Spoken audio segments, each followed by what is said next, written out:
The night before Thanksgiving, at 55 years old, I finally lost my patience. Right there in the kitchen, I destroyed the dinner I'd spent over 5 hours preparing. Plates, cutlery, everything. I declared that I had had enough. I was divorcing Jeremiah. And the trigger, a Thanksgiving feast for the entire family. 16 dishes in total. Roasted turkey, honey-glazed ham, pumpkin pie, truffle mashed potatoes, baked sweet potatoes, creamed corn soup. I had been on my feet since dawn, elbow deep in preparations, without a break, without help, without anyone so much as lifting a finger. My back was stiff and throbbing, and just as I was kneading pie dough with tired hands, Jeremiah's mother, Evelyn, shuffled into the kitchen as if she owned the place. She picked up her teacup and demanded, with all the entitlement in the world, that I get her honey. She wanted warm lemon water with honey. I didn't even look up. "The honey's in the basket under the cabinet," I said, without stopping my kneading. "Just bend down and get it." It wasn't harsh. In fact, after all that work, I sounded surprisingly calm, but she immediately exploded. "You know I have back pain," she hissed. "And you still expect me to bend down? Do you have no compassion at all?" A lump formed in my chest. I couldn't help but murmur, "Then you'd better not take any honey. I wouldn't want you to hurt your back." Before the words were even cold, she hurled her cup against the sink. With a loud crash, porcelain shards flew in all directions, and something inside me shattered along with that cup. She stood there, with that pinched face, as if the whole world owed her a favor. I froze, my hands still covered in flour, caught somewhere between bending and standing. From the living room, Jeremiah and our son, Isaiah, came running, finally roused by the noise. For a moment, I thought maybe they would ask if I was okay. Maybe they would tell Evelyn to calm down. But I should have known better. They didn't even look at me. Jeremiah frowned at the chaos in the sink, as if I had committed a crime. "Bailey, what the hell is wrong with you? She's my elderly mother, and you're making her bend down to get something. Don't you have a heart?" He said it as if I'd done nothing all day but laze around. Behind him stood Isaiah, still holding his phone, from which the cheerful voice of some influencer blared. He barely looked up as he mumbled, "Yeah, Mom, really? It was just honey. You were right there. Grandma's not feeling well. Why couldn't you help her?" His tone sent a shiver down my spine, but what he said next pierced me completely. "You always have to stage everything in this house like a soap opera. Look at Aunt Alyssa. She works full-time, takes care of the kids, does the housework, and looks polished and cheerful every day. You walk around as if the world has wronged you, dressed as if you gave up years ago." I stared at him in silence. I was speechless. I stood next to a slippery puddle of chicken drippings, which I hadn't even had a chance to wipe up yet. Isaiah, without stopping his rant, carefully helped Evelyn out of the kitchen, making sure she didn't slip. And then, to top it all off, he took my new apron and threw it on the floor as if it were a rug they could walk over. Just before he left, he gave me one last cold, judgmental look. And Jeremiah, as always, had to have the last word. "You should really take a look at yourself," he added. "These are supposed to be happy holidays. And now look at the mood you've created. My sister and her husband are arriving any minute. How do you think they'll feel seeing you sitting here like this?" They stood in the doorway, towering over me like judges in a courtroom, and I crouched on the floor, hands covered in flour, trying to pick up the porcelain shards. The sharp edges cut my fingers, one after another. I was exhausted, drowned in tasks and resentment, and yet no one gave me a moment's reprieve. I stared at the cracks between the kitchen tiles for minutes, with dry, burning eyes, until tears blurred my vision. My hands were too dirty to wipe them away, so I rubbed my face with the edge of my sleeve. My reflection in the display cabinet showed a woman smeared with turkey grease and spice residue, hair sticking to her cheeks in tangled strands. I looked like a ghost chained to the stove for decades, but Jeremiah and Isaiah didn't see it, and they wouldn't have cared even if they had. All they cared about was that old woman who could play bridge for hours but thought bending down for honey was too much trouble. Neither of them cared in the slightest that I'd been awake since 4 in the morning, roasting pumpkins, chopping vegetables, kneading dough for dessert. No one cared that I hadn't eaten a bite while they sat down to enjoy the meal. I didn't sit at the table with them. I huddled alone in a corner of the kitchen, silent, lonely. It wasn't that I wasn't hungry. I just couldn't bear to sit with them. I remember once, during dinner, slurping my soup too loudly. Jeremiah, in all his self-proclaimed glory as a former music student, immediately winced and looked at me as if I had committed an unspeakable offense. Right there, in front of everyone, he said, "That slurping is the shrillest sound I've ever heard, like fingernails on a chalkboard." I never ate at the table with them again, but they never seemed to notice. The three of them continued to chat every morning at breakfast about international politics and artworks that didn't interest me. They considered themselves educated middle class. Jeremiah taught music at the local high school. Isaiah, though he had no steady job, considered himself a freelance writer, and Evelyn reminded everyone that she had retired from a local theater group, as if she was still the cultural treasure of our small town. And I was just a small-town girl who thought she'd work at the local assisted living facility after high school, a decent salary, regular hours. But then I fell in love, chose marriage, and spent the next 30 years confined between the kitchen and the laundry room. Of course, over the years, I started quilting, making quilts and custom placemats for the neighbors. I earned a few $100s a month, maybe more in good months, but to them, it was just a silly hobby barely worth mentioning. But let me tell you, this so-called housewife's job was anything but easy. For example, breakfast. Jeremiah insisted on his low-carb fads, grilled chicken breast with quinoa. Isaiah wanted something hearty like scrambled eggs with butter and toast. Evelyn demanded her oatmeal be pureed. That meant 3 stovetop burners going simultaneously, 3 trips to the fridge, every morning. Sometimes, while cooking, I'd be cutting fabric for an order, and if I lost track of time, something would burn. And what did I get for it? Not a single word of understanding. Just Jeremiah scoffing, "You can't even manage that. What are you even good for besides eating?" Evelyn chimed in at just the right moment. "Could you please not look so miserable in the mornings? It spoils my appetite early on, just seeing you." And Isaiah, over and over again, they treated me like a domestic servant who never met their expectations. And somehow, between all these cycles of blame and disappointment, I arrived at the last month of another year. That's when it hit me. I had run this house for 30 years. 30 years.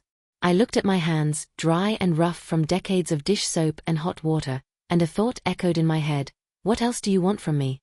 When they finished eating and set down their forks, I rushed out of that fog to clear the plates, hoping to at least eat something to keep going.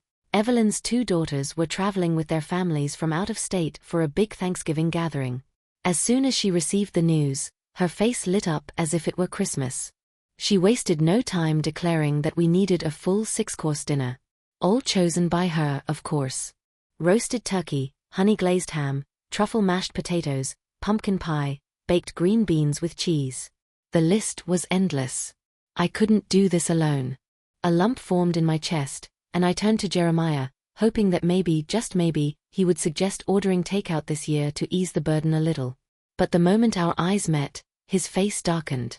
In the 30 years of our marriage, he hadn't taught me much.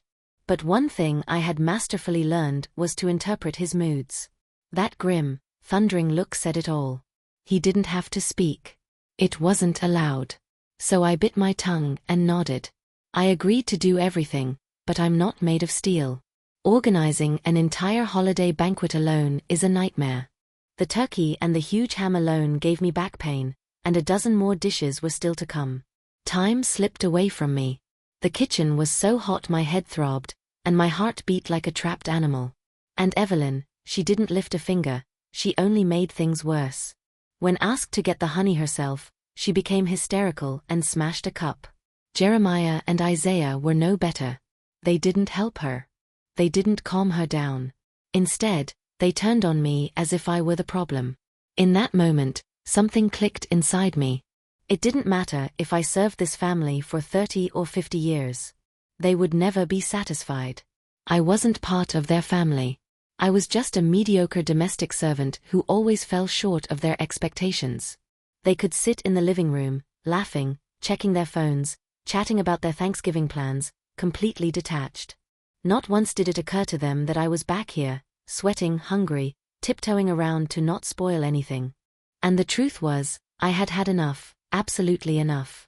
In the living room, Evelyn sat on that old leather sofa with Jeremiah and Isaiah at her sides, coaxing her like an upset child. I didn't have to get closer to hear what they were saying. It was always the same recycled nonsense. Jeremiah began first, in a gentle voice, as if not to disturb the peace. "Mama, don't worry. Bailey never had much education. You can't expect her to understand you. Half the time, she can barely form a sentence." Isaiah immediately chimed in, as if needing to justify himself. "Yeah, Grandma, don't worry. She can only cook and do laundry. It's not worth getting upset about. Aunt Alyssa is coming soon. If you keep being angry, they'll just say you're getting wrinkles faster." Their little performance seemed to work. Evelyn's expression slowly began to relax, but of course, she wasn't finished. She repeated the same mantra she'd been reciting for decades. "You know, I told you back then. Alyssa would have been better. And now look where you've ended up. You had to marry someone like Bailey. Uneducated, quarrelsome. I ask for help, and she gets angry." Bravo, Jeremiah. Jeremiah opened his mouth to say something else, but I didn't care to hear it. I didn't even bother to look at his face. I already knew what was coming. Probably a sigh followed by, "Marrying her was the biggest mistake of my life." He'd said it before, and every time I remained silent, he took that as an admission of guilt. Isa eat noting. I went back into the kitchen, dumped the processed turkey into a bowl, ripped off my apron, and went straight to the bedroom. I locked the door. From under the cabinet, I pulled out 2 worn suitcases I'd owned for over a decade. One was already packed. Clothes, winter boots, hand cream, and my old flip phone, the last remnant of resistance in a world full of smartphones. At the bottom, a wad of cash I'd saved over the years, just over $100, painstakingly put aside from quilting orders. I stared at the packed clothes. Dull gray and black, lifeless. My mind went blank. I couldn't even remember the last time I'd bought something colorful for myself. Then it hit me. It was years ago after an incident with Alyssa. We had gone to a neighborhood dinner, both in the same bright purple dress. Mine fit better, no doubt, but Jeremiah got angry. He was in a bad mood all night, and afterward, he hissed at me, "You're over 40, for heaven's sake. Isn't that color ridiculous? What an embarrassment. Do you really think you can compete with her?" I had just turned 40. My skin had lost some of its glow, yes, but I wasn't too old for floral patterns or bold colors. Nevertheless, his next words tore me apart. "Stop dressing like you're going to prom." I folded the dress away forever. From then on, my wardrobe became a graveyard of dark blue, dark gray, and black. God, I had been so foolish. I searched the closet one last time to make sure I hadn't forgotten anything, then opened the bedroom door. They weren't in the living room anymore, probably upstairs. I didn't care to find out. I carried the suitcase to the front door and went back to get the empty one. In the kitchen, I opened the refrigerator. I had bought it for Jeremiah, hoping the tea would ease his stomach problems. It turned out he had secretly given 3 jars to Alyssa behind my back. Back then, I still had the energy to fight. I asked him why, and he barked, "Everything in this house belongs to me. I give it to whomever I want. If you don't like it, then leave. Nobody's stopping you." That's when I realized. This marriage had never truly included me. I was just something that came with time. Convenient, replaceable. I had been contemplating leaving for years, but the final decision came the day my sister visited. She tried to dissuade me. She said I was too old to make a fuss. "You're already past half your life. Why go through all this? What will people say?" I looked her directly in the eyes and said, "I'm not afraid." So she changed tactics and mentioned Isaiah. "He's not even married yet. If you leave now, in the midst of all this, how will he find someone? No woman wants to move into a broken home." Isaiah was my son. I had raised him myself, and although he had become cold and cruel, a mother's heart doesn't just extinguish itself. I hesitated. She sensed it and pressed on. "Just wait a few more years. Once he's settled, you can go your separate ways." Wouldn't that be easier? And I, foolish as I was, agreed. Often, I wondered if those 5 years were in vain. Perhaps, but I also know they were enough to drain the last drop of hope I had left. Now, I finally have no hope left. I am ready to live for myself. Isaiah and Evelyn burst through the front door, laughing about something that didn't interest me enough to notice. They collapsed onto the sofa as if there was nothing in the world but the three of them. Neither of them looked at me, let alone noticed the 2 packed suitcases beside me.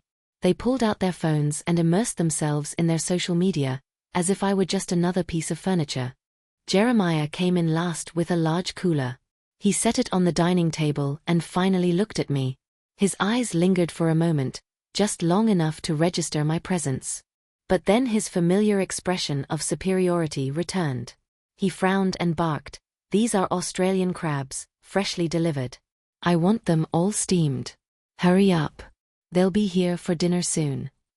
So, that's what they'd been doing, picking up an order. I looked at Jeremiah, and for the first time, my voice didn't have its usual subservient tone.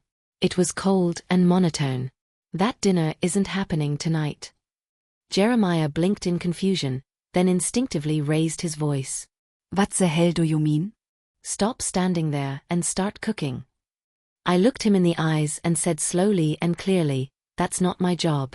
I won't do it." He stared at me as if the words made no sense. "What did you just say? If you're hungry, go get something to eat." With that, I swept a stack of items off the table. The crash silenced the entire room. The styrofoam box fell to the floor with a dull thud, scattering seafood everywhere. The crabs scuttled under the rug, and a pungent fishy smell filled the air. Isaiah and Evelyn gasped simultaneously. The look in their eyes was pure disbelief, as if they were seeing a stranger wearing my face.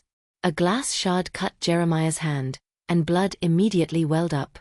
Through gritted teeth, he roared, "Bailey Miller, have you lost your mind? Do you even know what you're doing? If you don't want to live in this house anymore, then get out." I stared at his rage-filled face, my own voice calm, almost icy. "You're right. I don't want to live here another second.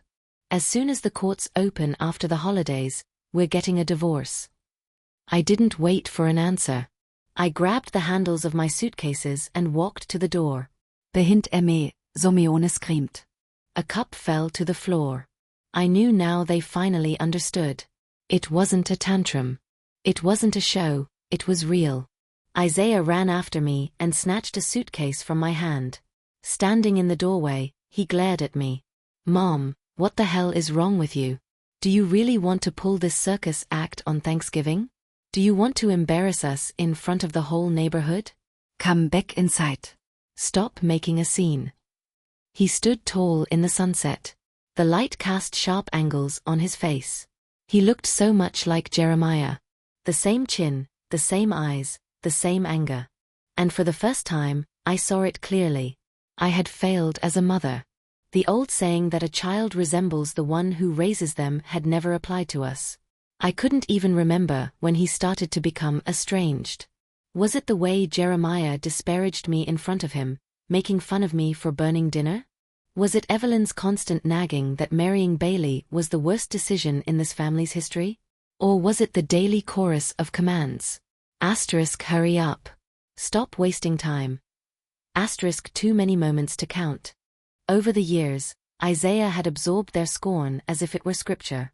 He no longer saw me as a person, only as the lowest servant in his childhood home. This silent contempt had dug into his bones. I wouldn't go back. I wouldn't swallow another insult. I yanked the suitcase from his hands, my voice as sharp as a winter wind. "You've always thought I was a disgrace. Well, congratulations. You'll never have to be ashamed of me again. I'm gone." Isaiah opened his mouth as if to say something, but then Evelyn's voice echoed from inside the house. "Let her go. I want to see how someone like her survives in the real world." Her face, illuminated by the hallway light, was sunken and angular. Her cheekbones protruded like knives. Her lips twisted as she spat the words, and something about the way her mouth contorted sent a shiver through me. I had never thought her frightening before, but now, with narrowed eyes and a voice full of venom, she filled me with a cold dread I couldn't shake. Isaiah hesitated, but he didn't move. Evelyn snorted behind him. She's been threatening to leave for years. Always makes a scene and then crawls back. She's a drama queen, nothing more. Don't waste your breath. And so, Isaiah slowly walked back into the house, his face full of indifference. Then Jeremiah reappeared, storming through the door, his hand still bleeding. Why the hell are you standing there? Can't you see I'm bleeding? Get inside and get the damn first aid kit. The old me would have rushed back immediately. I would have gotten out iodine and gauze, knelt on the floor, and bandaged him silently, but not anymore. I gave him a single, flat, indifferent glance and walked through the front door, dragging the 2 suitcases behind me, leaving the house where I had lived for 30 long years. Eventually, it started to rain, fine, heavy, and cold. The wind lashed the rain into my face like needles, stinging with every gust. I pulled up my hood and kept walking, my head bowed. The suitcase wels dragged trug puddles and heaps of wet leaves. The house disappeared behind me as I reached the main road on the outskirts of Harmony Creek, Ohio. Mud splattered onto my pant legs, and the rain mixed with the earth, soaking the fabric.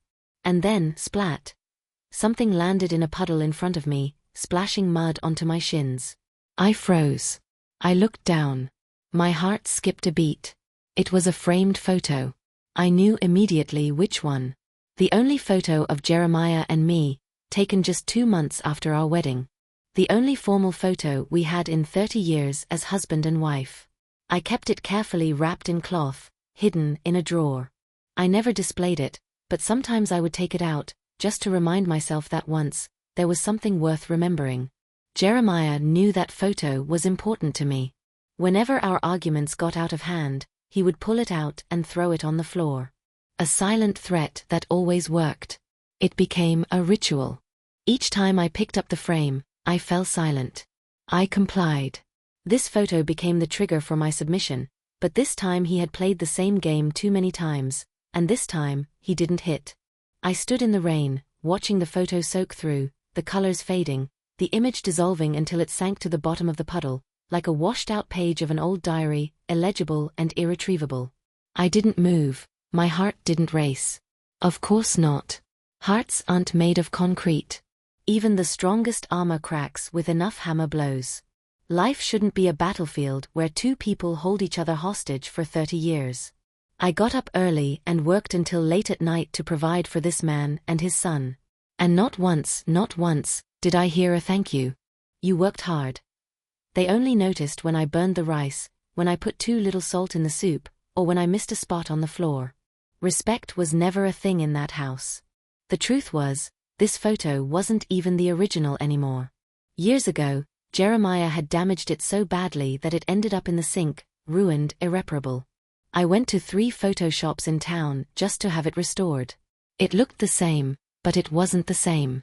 Not really. Just like our marriage. I had rebuilt it for years, believing that if I just tried hard enough, I could get it back. But now the photo was gone, and with it, my last hope. I grabbed my suitcase and kept walking. The rain intensified, the wheels dragged slowly through the puddles, my shoes were soaked, but I didn't stop. Jeremiah probably didn't think I would actually leave. He was probably fuming inside, making a scene for the neighbors. Sternfein, you want to leave? Great. Right after the holidays, we'll sign the divorce papers. Let's see how long you last out there alone. Asterisk, he was probably shouting himself hoarse. Stern Billy Miller, if you come craveling back, I'm not taking you in again. Go starve on the street, I don't care. Asterisk, I almost laughed. How had I managed to stay married to this temperamental, self-centered man for 30 years? His pride was always more important than my pain. His image was always above my dignity. Not once did he stop to ask me why I had reached my breaking point. He only asked how it looked. Thanks to him, something crashed inside the house. Probably another cup or an overturned chair in a fit of rage. Maybe they had already noticed that I had also taken the food. He probably regretted it, but the funniest thing was, no one came to look for me. They would rather stay in their warm, brightly lit house while their unpaid housekeeper braved the cold storm. Of course, they didn't chase after me, that would have required effort. Through the broken window, I heard Evelyn's voice, shrill and screeching. Go get her back. She took all the dinner, didn't she? What are we supposed to eat? Cookies. But Jeremiah and Isaiah, as always, each waited for the other to move. Neither lifted a finger. Outside, the holiday spirit was in full swing.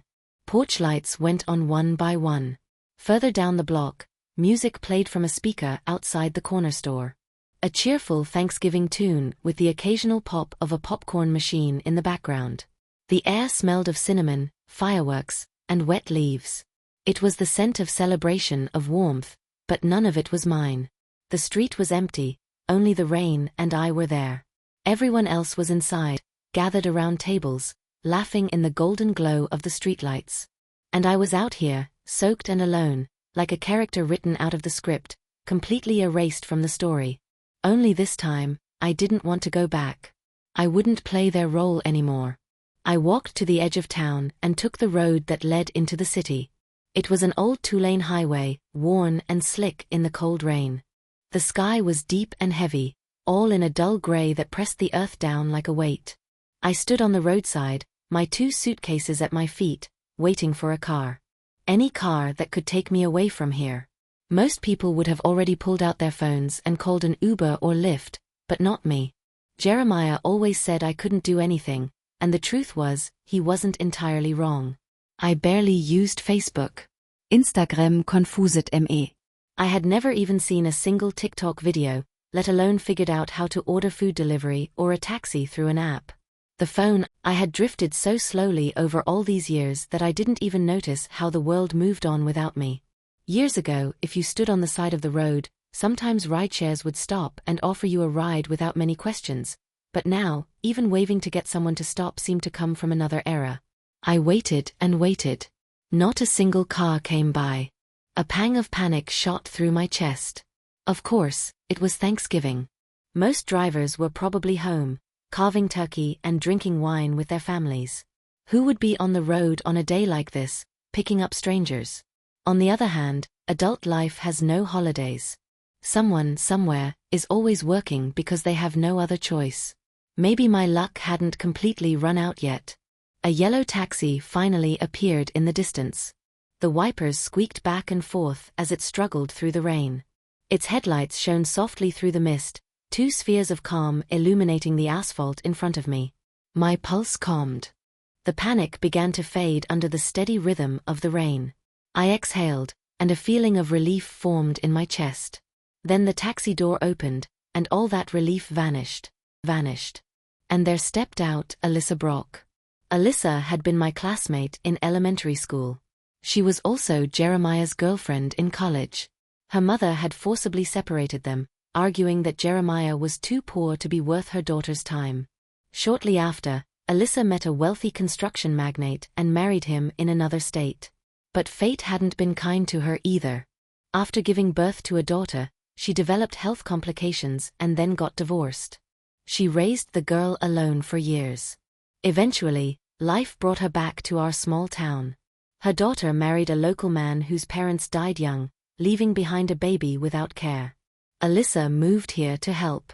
Now that her grandson was in kindergarten, Alyssa had readapted to town life. She dressed like a senior executive, commuting with the self-assurance of a woman who had never known hardship. Every morning, she strutted past my house in high heels, clicking on the brick sidewalk, calling for her rideshare.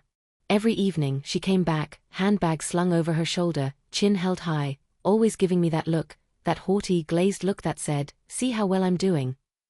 As if she relished seeing me through the kitchen window, with a stained apron and my hair pinned up, watching her enjoy the daylight. The truth was, I wasn't jealous of her. Somehow, I even respected her. Raising a child alone takes courage. That resilience isn't easily gained. But what always stuck with me were her words. Those words that sounded so refined but hit me like a slap. Every now and then, she'd put on that fake, pitying voice and say things like, "You know, if my mother hadn't interfered back then, you never would have ended up with Jeremiah." The audacity, She and Jeremiah were cut from the same cloth. Every sentence sounded like small talk, but was loaded with sharpness, always aiming for the most sensitive spots of the heart. I knew exactly what she was playing at. It wasn't about Jeremiah. It wasn't about me. It was about her presence, about reminding me once again that she was above me, while I was the one still crawling. "Well, look who it is. It's really you, Bailey," she said, standing in front of me. Her voice as sweet as ever, imbued with that falsely familiar concern. "Dragging all these suitcases around on Thanksgiving? What for? Moving out?" I didn't answer. She laughed softly, as if she had a private joke I wouldn't understand. "Don't tell me it's because of those jars of honey Jeremiah brought home the other day. Oh, Bailey, did you really let that get to you so much? You're too sensitive. I mean, you're not like me. You don't have a job, no income, no idea how the real world works. You left Jeremiah. What are you going to live on? Air." I looked at her. Her makeup was flawless.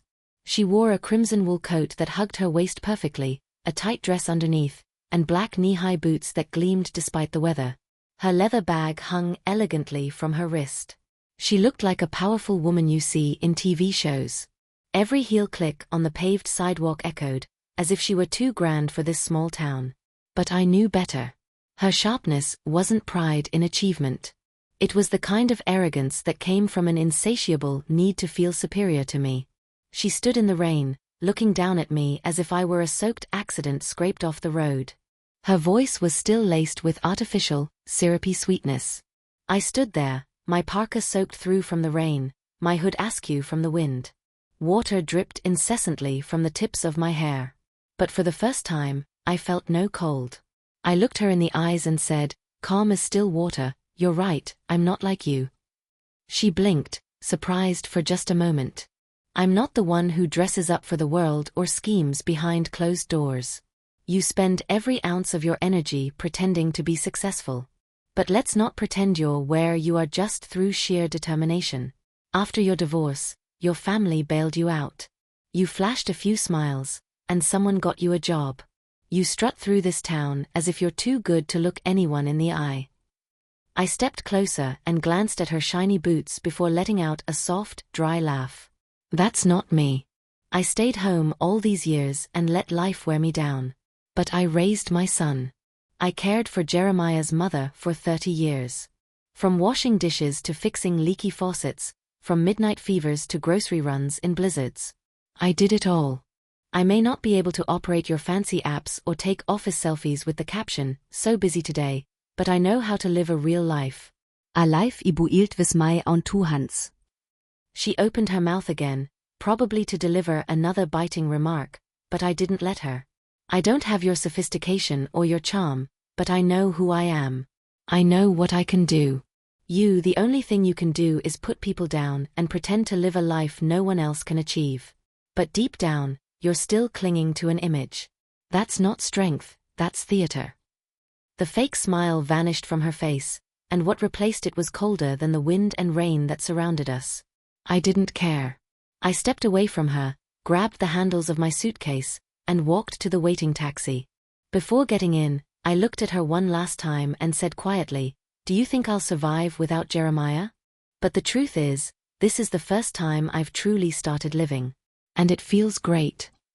The car door closed with a gentle, definitive thud, and suddenly, it felt like I had said goodbye to the woman I once was.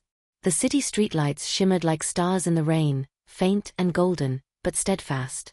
I gave the driver the address. He looked at me in the rearview mirror and asked kindly, "Just moved?" I nodded but said nothing more. Peyton had been my neighbor years ago. She often told me over the fence and across the stairs that I shouldn't spend my life trapped in that house. She had invited me to work with her more than once, saying I deserved better than a life chained to a stove. We hadn't kept in close contact, but I knew she still worked at an assisted living facility. She was one of those extraordinary people, kind and loyal to the core. Now she lived alone in a modest 2-bedroom apartment on the edge of town. Her husband had died young, and her 2 children had moved out of state for work. That extra room had been empty for years. She always said, "When the day comes that you have to leave, it's yours, no questions asked. I never thought that day would truly come. When she opened the door, she was wearing an apron and holding a pan. She stared at me for 3 seconds, soaked, with a suitcase in hand, rain dripping from my coat, then wordlessly pulled me inside. She handed me a towel and said with a gentle laugh, "I knew this day would come. I'm glad you're here." I smiled, though my nose tingled and my eyes burned. That night, over dinner, we talked. I told her everything. The years I was trapped in that house, how exhausted I was, how lonely I felt. She didn't sigh, didn't look away, she just listened.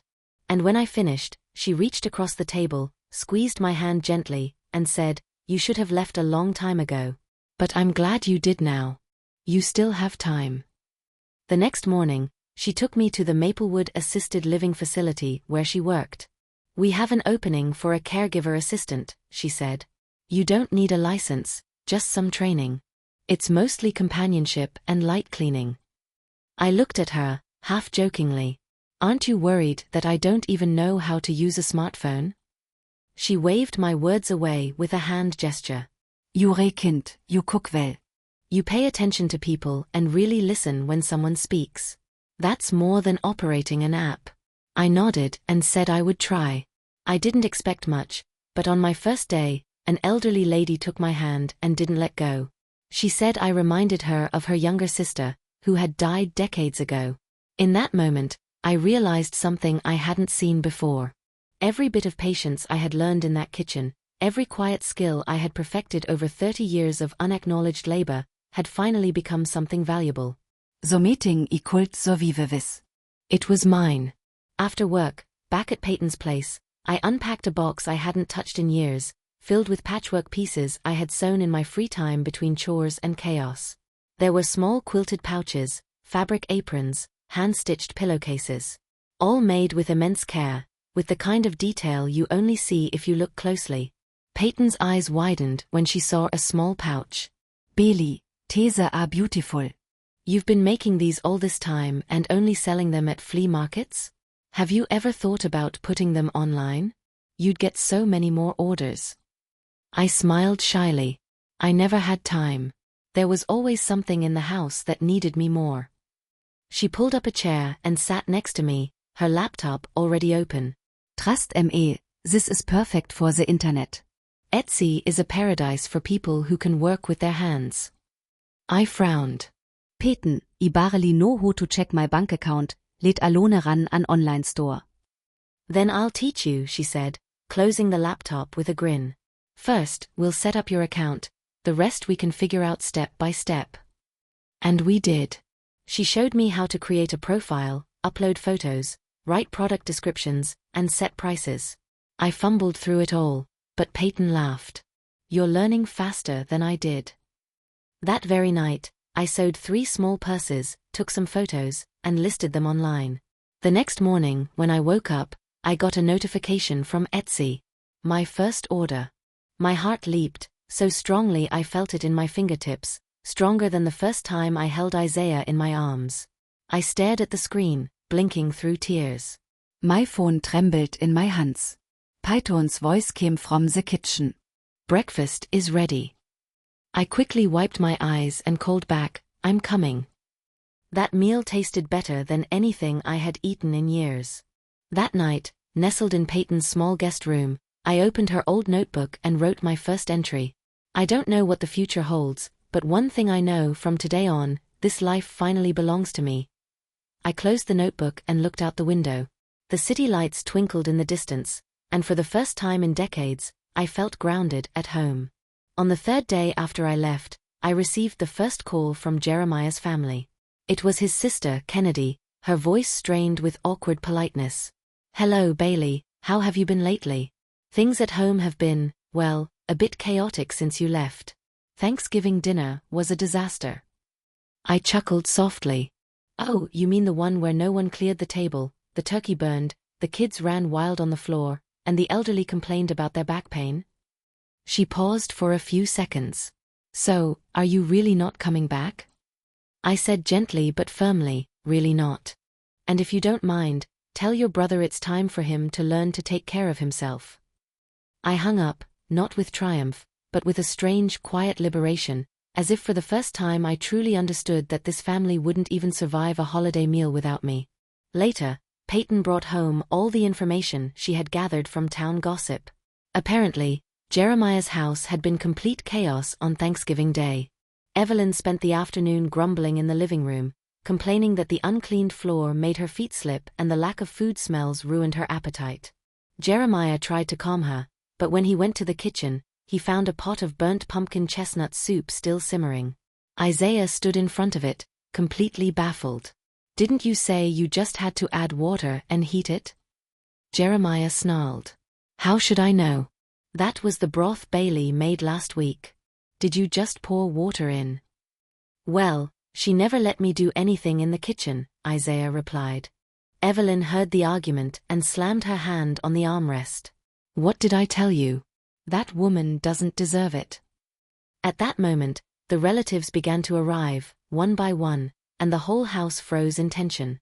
There was no food on the table, smoke in the kitchen. An old woman screamed in the living room while father and son argued like little children. Kennedy stood awkwardly in the doorway, managing a shy smile.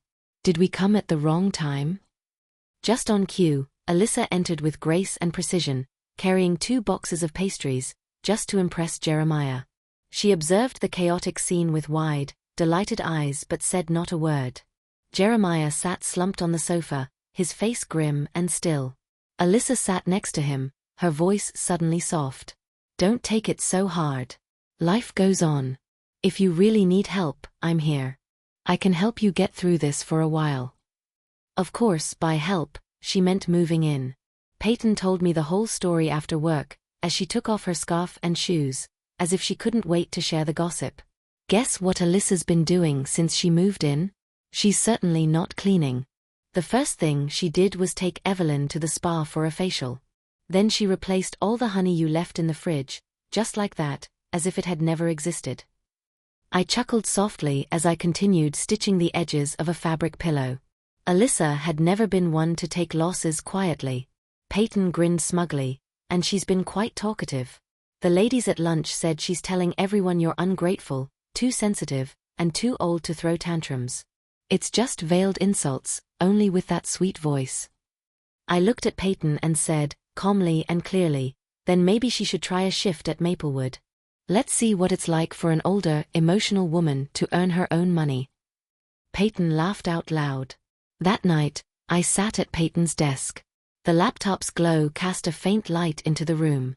On the screen, 4 words appeared in bold: legal consulting services.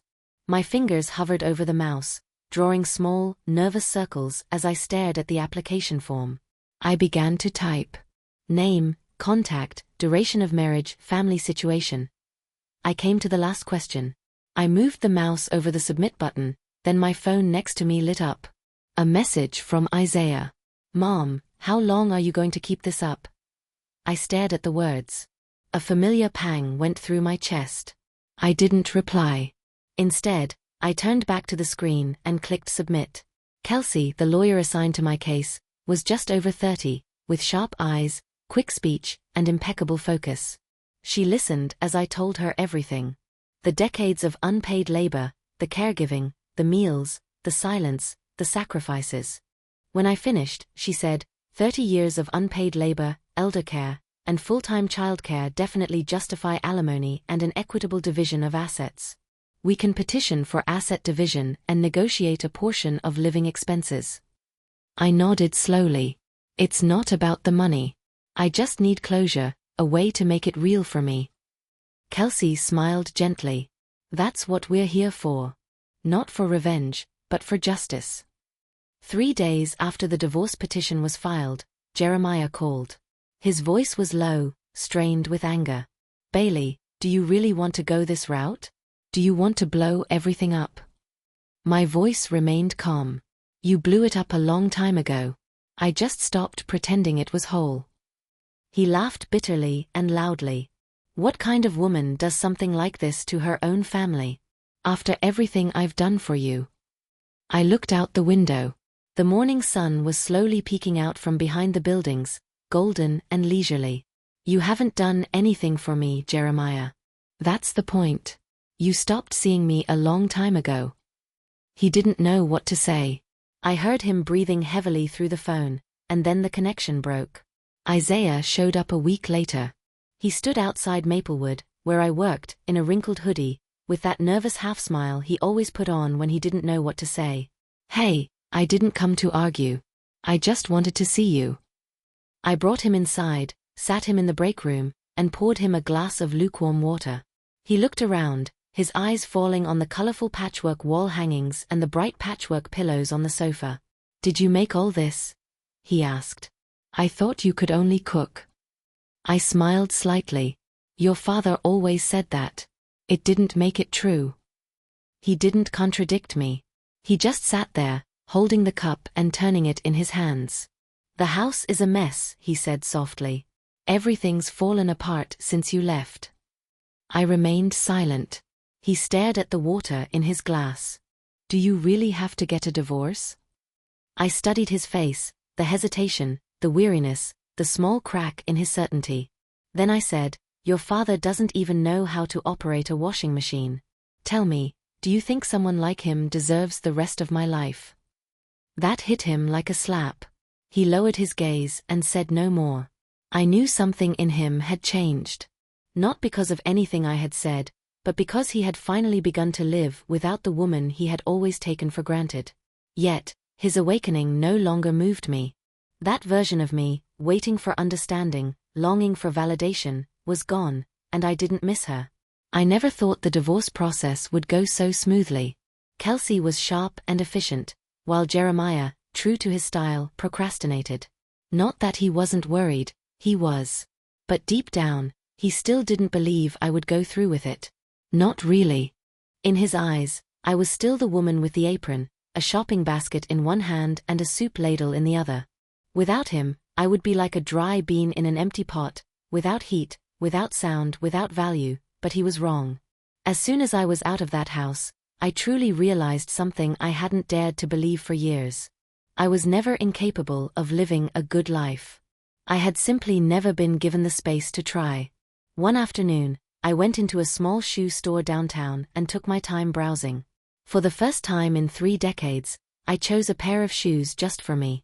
For the past 30 years, every pair I owned had been Jeremiah's bargain finds or Evelyn's hand-me-downs, which she declared to be perfectly good. I smiled, thanked them, and wore what they gave me. But this week, I had sold over 10 handmade items at the farmer's market. My small patchwork bags and decorative pillowcases had been more successful than I expected, and I had money. My money. So I bought myself a pair of soft, flat brown leather shoes. Nothing fancy, nothing flashy, just comfortable, well-made and mine. As I put them on, it felt like I was wrapping my tired, calloused feet in a kind of quiet dignity. Standing in the storefront reflection, I saw a woman who wasn't struggling, wasn't saving for others, wasn't just surviving. I saw someone who was finally spending money, not to survive, but to gain self-respect. And I knew that with these shoes, I would step into my new life. Work at Maplewood also picked up. I no longer just helped with meals or cleaned rooms. I started organizing the weekly activities. By now, the Tuesday afternoon quilting class was the most popular event on the calendar. Some of the women even argued to sit closer to me, insisting I teach them that little French trick for fabric flowers. I laughed with them, but inside, my heart ached in a way that surprised me. I had spent decades sewing pillowcases and quilts for Jeremiah and his mother, stitch by stitch, always meticulously, without receiving a single word of appreciation. But now I was here, and those same hands, that same quiet skill, were not just seen, but celebrated, honored, becoming something that sustained me, something that gave me a future. That night, back at Peyton's house, I sat on the sofa, watching the Etsy platform vibrate with new visits, new favorites, new little notifications, like the gentle ticking of opportunity. And suddenly, I remembered something Jeremiah had said to me years ago, after I had burned a pot of rice while making Evelyn's tea. "What can you even do, Bailey, besides cook?" I looked at the screen, then at my hands, firm, worn, and finally free, and smiled, because now I had the answer. I can use these hands to build a life. I can use these hands to earn a living. I can do it, and I am doing it. I nourish myself with more than just food. In contrast to the quiet resurrection taking place in my own life, Jeremiah's house began to sound like an old machine taking its last breath, irregular, loud, and painfully out of sync. Word in Harmony Creek was that Evelyn's health was steadily declining. Jeremiah was overwhelmed. The house was a mess. Trash piled up by the back door. The washing machine was full of wet laundry, forgotten for days. The kitchen sink was overflowing with unwashed dishes soaking in stagnant water, emitting a sour smell. But the true weight of it all eventually fell on Isaiah. After I left, by default, he became the primary caregiver.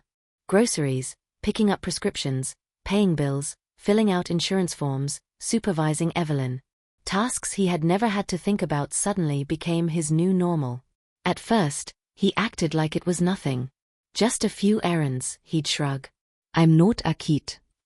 But it didn't take long for him to realize the reality. He couldn't cook.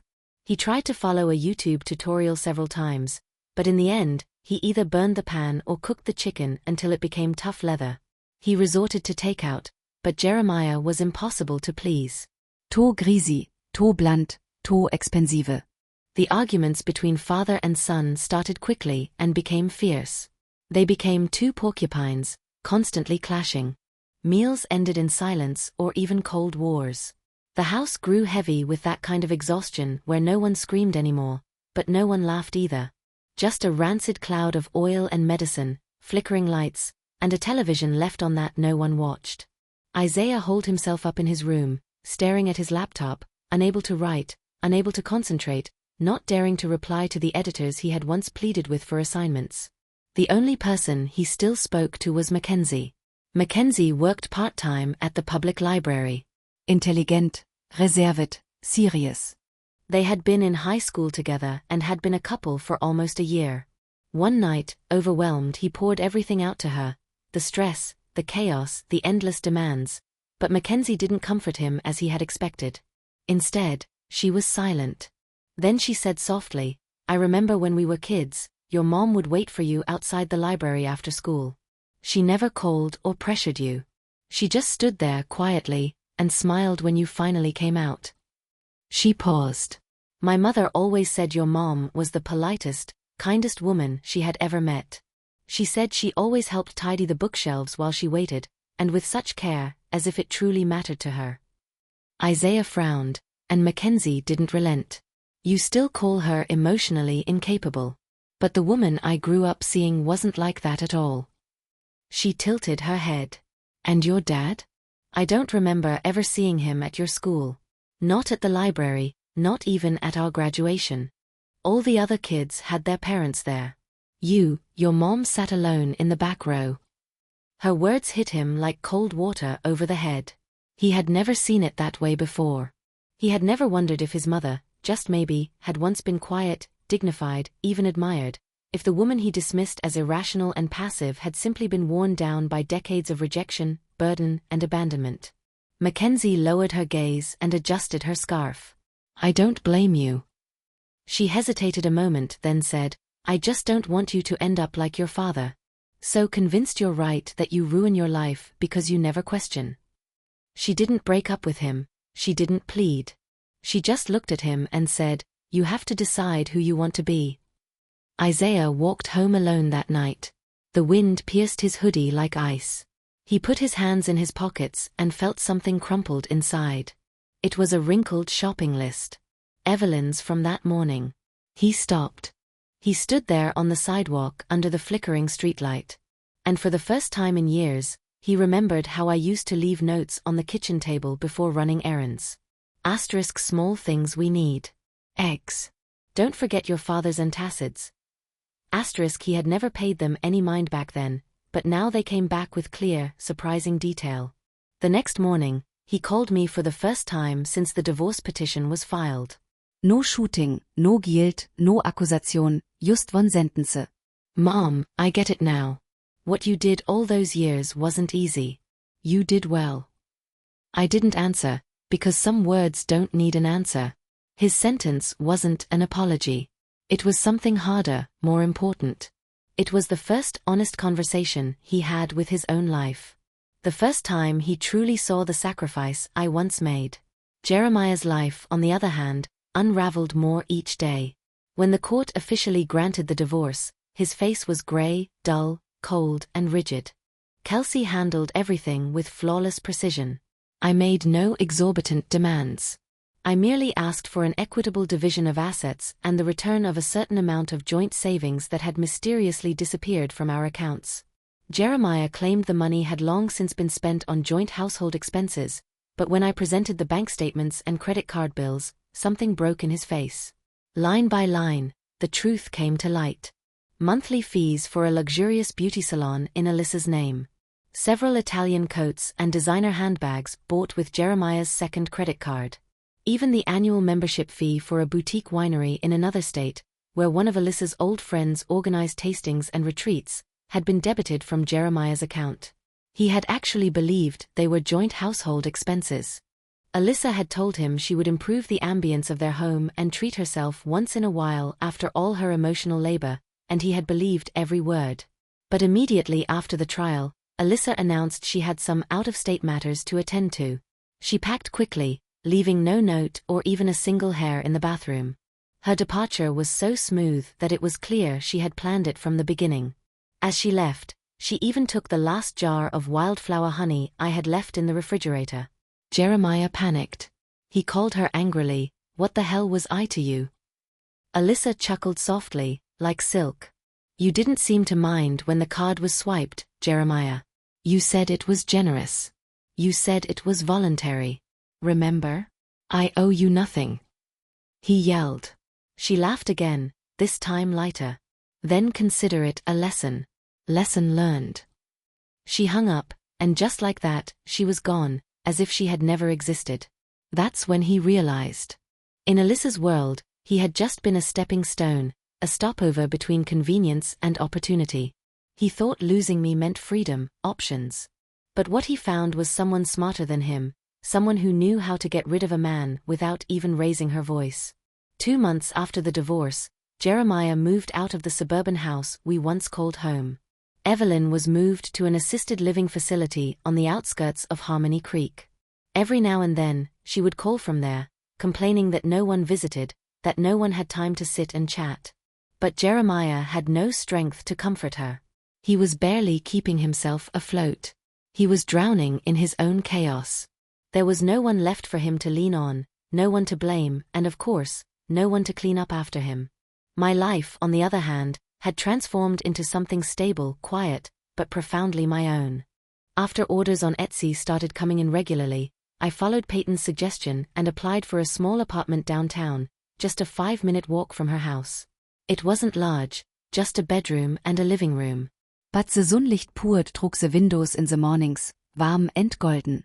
Beside the window stood a wooden table I had salvaged and refinished myself, now painted in soft cream tones. It had become my small workspace, where I cut fabric, sewed, and sometimes just sat with a cup of herbal tea and an open notebook. The curtains were handmade, sewn from fabric scraps of old clothes I thought I'd never use again. The refrigerator always held a few jars of my homemade jam, and the sofa was decorated with pillows I had sewn in warm earth tones. In one corner lay a small ledger where I recorded sales, orders, and expenses. It wasn't a grand thing, but it was my realm. Peyton and I continued to share a booth at the weekend artisan market. Over time, we developed a routine. We helped each other with displays, got to know other crafters, and built a network of loyal customers. Some came for the fabric runners, others ordered personalized wedding gifts, saying there was a kind of warmth in my work they couldn't find anywhere else.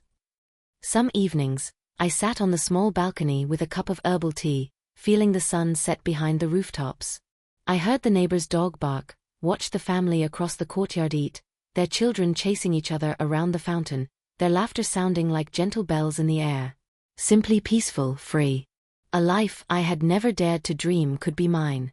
Isaiah also came by occasionally, no longer plagued by guilt, but with a quiet respect that had solidified over time. Now he always texted first, "Is it okay if I stop by?" And when he came, he brought small things. A box of cookies he had baked himself, an old art book he had found at the library. He no longer called me Mom, as a demand.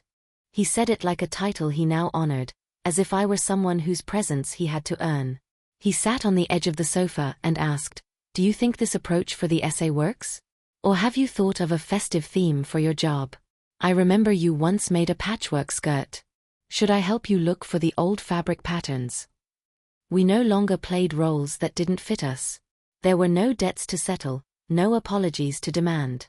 Just two people who had weathered a storm and were now learning to walk together again. This time, with mutual respect. One day, as he left, he turned at the door and said, "Mom, you look better than ever. I mean it. I'm really happy for you." I didn't say much, just smiled, my heart filled with that pride that didn't need to be spoken aloud. It was enough for me to see him grow. I had no intention of falling in love again. I didn't want to be saved. I had my craft, my work, a steady income, a friend who supported me when I had nothing, and a son who was slowly learning to see me for who I truly was. And that was more than enough.